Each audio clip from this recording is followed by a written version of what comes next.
За атомите прв зборувал Евкип во 5 век пред нашата ера од Елеја, ученик на Зенон.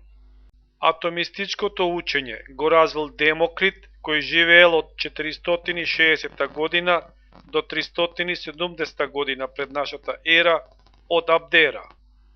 Левкип и Демокрит не се согласувале со учењето на елејската школа за непостоење на небитието.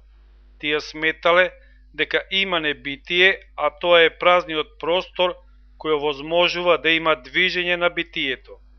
Атомизмот учи дека небитието е ништо, неопределено, додека битието е нешто определено.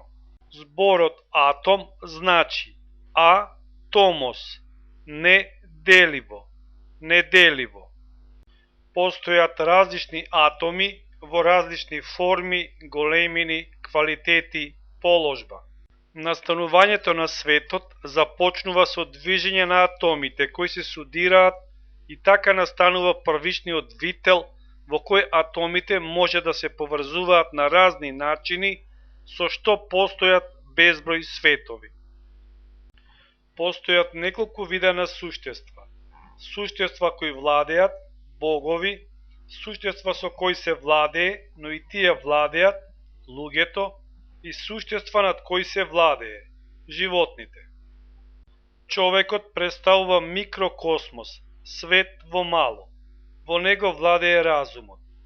Над чувствата се владее, но и тие владеат, додека страста треба да се совладува. Душата исто така е материјална, создадена од атоми, но пофини, поподвижни, слични на огнот.